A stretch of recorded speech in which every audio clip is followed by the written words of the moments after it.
Assalamualaikum warahmatullahi wabarakatuh. Alhamdulillahirabbil alamin. Assalatu wassalamu ala asrofil anbiya'i wal mursalin Sayyidina wa maulana Muhammadin wa ala alihi wa ashabihi ajmain. Perkenalkan, kami dari kelompok 2 yang terdiri dari Dia Ai Patricia, yaitu saya sendiri, Dia Ade Aryani, Dia Amalicia Putri, dan Eka Nur Hidayah. Di sini kita akan menyampaikan tentang makalah peradaban Islam pada masa Nabi Muhammad SAW dari mata kuliah peradaban Islam.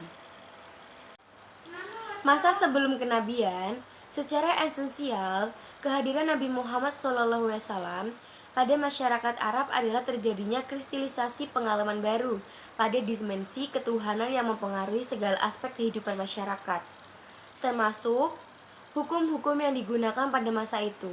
Keberhasilan Nabi Muhammad SAW dalam menegakkan kepercayaan bangsa Arab pada waktu itu yang relatif sangat singkat. Kemampuannya dalam memodifikasi jalan hidup orang-orang Arab sebagai dari nilai budaya Arab pra-Islam untuk beberapa hal diubah dan diteruskan oleh masyarakat Muhammad SAW dalam tatanan moral dan Islam. Nah, Nabi Muhammad SAW dilahirkan pada tahun Gajah, tahun dimana ketika pasukan Gajah Abraham menyerang Mekah untuk menghancurkan Ka'bah. Namun pasukan Abraham mengalami kehancuran. Peristiwa itu kira-kira terjadi pada tahun 570 Masehi, 12 Rabiul Awal. Nabi Muhammad dipercaya oleh Halimah dari suku Banu Sa'ad untuk diasuh dan dibesarkan. 2. Masa kenabian. Fase hidup manusia dibagi atas 5 zaman. Yang pertama zaman nubuah, yakni zaman kenabian, diawali dari zaman Nabi Adam alaihissalam sampai baginda Nabi Muhammad SAW. Kedua, zaman khalifah, yakni pada masa ini kepemimpinan dipegang oleh sahabat-sahabat Nabi, yaitu Abu Bakar, Umar, Utsman, dan Ali radhiyallahu anhu. Ketiga, zaman al-mulk atau kerajaan. Pada masa ini ditandai dengan berakhir atau runtuhnya dinasti Utsmani di Turki. Jika di Indonesia, Majapahit, Sriwijaya, Galuh, dan sebagainya. Yang keempat, zaman Jababirah, yakni zaman kebebasan maksiat di mana-mana. Fitnah-fitnah bertebaran untuk melemahkan kaum muslimin. Orang-orang yang tidak cakap atau zalim menjadi penguasa atau pemimpin. Jumlah umat Islam yang banyak, tetapi bagaikan buih di atas laut. Sedikit yang berjihad untuk membela Islam. 5. Zaman Khalifah II, zaman yang mana suasana seperti pada zaman Rasulullah SAW. Nanti umat Islam akan dipimpin Imam Mahdi, tetapi hanya berlangsung lebih kurang 9 tahun.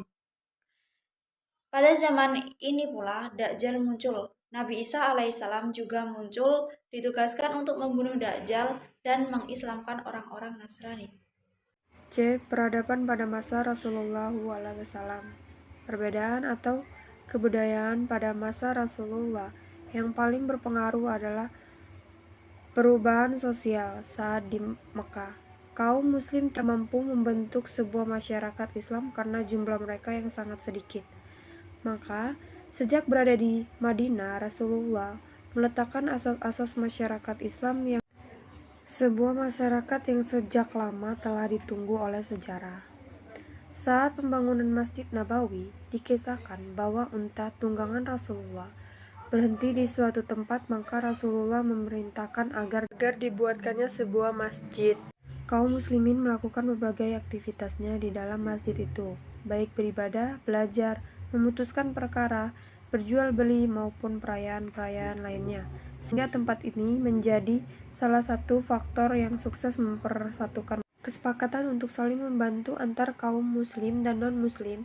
Nabi Muhammad SAW hendak menciptakan toleransi antar golongan yang tinggal di Madinah. Oleh karena itu, Nabi Muhammad membuat perjanjian antar kaum muslimin dan non-muslim di Madinah. Ada 3 golongan manusia, yaitu kaum muslimin, orang-orang Arab, kaum non-muslim, dan orang-orang Yahudi.